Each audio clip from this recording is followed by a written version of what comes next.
तर आज आपण बनवणार आहोत पाण्यावर चालणारे दिवे। हे दिवे सहज 2 तास जातात आणि तुम्ही पाहू शकता की किती छान पद्धतीने असे दिवे तयार झाले आहेत। तर मी तुम्हाला पण सांगते की हे दिवे कसे बनवायचे। तर मी इथे एक मोठा काचेचा बाउल घेतला आहे आणि एक छोटा काचेचा बाउल घेतला आहे आणि एक काचेचा ग्लास घेतला आहे। स्टीलचा ग्लास घेतला तरी चालेल, स्टीलची वाटी घेतली तरी चालेल किंवा मार्बलची वाटी घेतली तरी चालेल किंवा प्लास्टिकची भरणी सुद्धा घेतली तरी चालेल। अशा आपण वेगवेगळ्या प्रकारची भांडी घेतली आहेत। तुम्ही बघू शकता मी सगळेच असे वेगवेगळे प्रकारची भांडी घेतली आहेत। आता आपण सजावट करून घेऊया। सजावटीसाठी मी इथं फुलं वापरली आहेत। तुम्ही हवं तर पानं वगैरे वापरू शकता। मी पानं सुद्धा वापरलेली आहेत। चमकी वगैरे वापरली तरी चालेल सजावटीसाठी। तुम्ही तुमच्या पद्धतीने वापरा सजावटीसाठी। मग त्या सर्व भांड्यात आपण पाणी टाकायचं आहे। मी पाणी टाकून घेत आहे सर्व भांड्यांमध्ये। मी सगळ्या भांड्यांमध्ये पाणी टाकून घेतलं आहे, तुम्ही पाहू शकता। नंतर ना आपल्याला त्यात वेगवेगळे रंग टाकायचे आहेत। लाल, पिवळा, हिरवा, निळा, तुम्हाला हवे त्या पद्धतीने वेगवेगळे रंग टाका।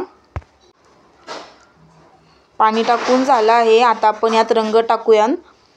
इथे आपण हळदी कुंकवाचा वापर केला तरी चालेल। मी तुम्हाला दाखवते मी कशा पद्धतीने हळदी कुंकवाचा पण वापर केला आहे आणि कलर सुद्धा आहेत माझ्याकडे, ते वापरले आहेत।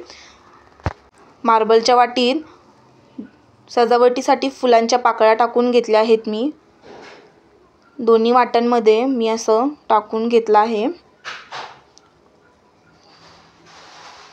तुम्ही बघू शकता की मी कशा पद्धतीने सजावट करून घेतली आहे। तर हे हळदी कुंकू, तुम्ही हळदी कुंकवाचा वापर केला तरी चालेल रंगासाठी। रंग नसतील तर हळदी कुंकवाचा वापर करा, पण माझ्याकडे अशा रंग आहेत तर मी ह्या गोळ्यांचा वापर करणार आहे रंगासाठी। अशा पद्धतीने मी पाण्यामध्ये चोळून घेते त्याला, म्हणजे त्याचा रंग पाण्यामध्ये उतरेल। तुम्ही बघू शकता की त्या गोळ्यांचा रंग कसा पाण्यामध्ये उतरायला लागलाय। अशा पद्धतीने सगळ्यामध्येच मी वेगवेगळे रंग टाकून घेणार आहे। तुम्ही बघू शकता यात मी निळा टाकला, यात मी पिवळा टाकला आहे। अशा पद्धतीने सगळीकडे रंग टाकून झाले आहे। यात मी लाल रंग टाकत आहे, कुंकू हे मी टाकत आहे लाल रंगासाठी।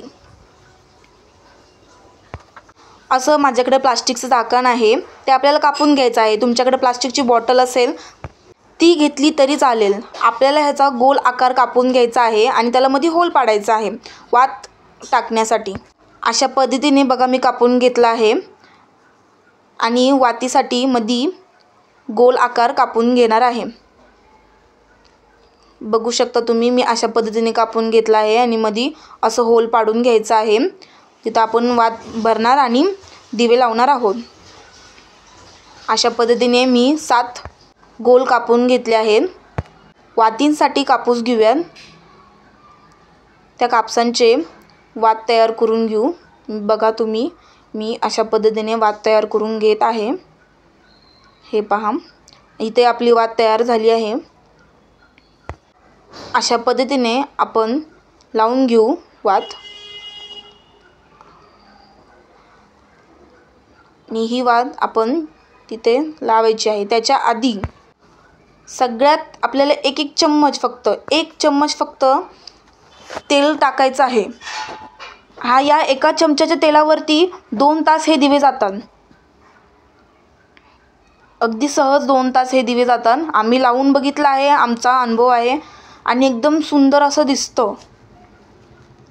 1 चमचा टाकून घ्या सगळ्यात थोडं थोडं तेल आणि वातीला थोडं वरच्या बाजूला तेल लावून घ्या आणि त्या पाण्यात सोडून घ्या। सगळ्या ह्याच्यात मी असं सोडून घेणार आहे। सगळ्या ह्याच्यात टाकून दाखवते आणि मग नंतर ना दिवा लावायचा आहे। तुम्हाला शेवटी मी लाईट बंद करून सुद्धा दाखवते। तुम्ही पाहू शकता की किती छान असा म्हणजे प्रकाश त्याचा पडतोय, खूप छान दिसतं हे। अगदी नॉर्मल दिव्यांपेक्षा हे घरगुती हाताने बनवलेले पाण्याचे दिवे खूप छान वाटतात आणि हे 2 तास जातात। तुम्ही पाहू शकता किती छान दिसतंय हे. मी तुम्हाला लाईट बंद करून सुद्धा दाखवते, तुम्ही बघू शकता. हे पहा, मी लाईट बंद केली आहे आणि अंधारात तर एवढे सुंदर वाटत ना, अप्रतिम. ह्याचा प्रकाश तुम्ही बघू शकता की किती छान पद्धतीने सगळीकडे पसरला आहे. चॅनलला सबस्क्राईब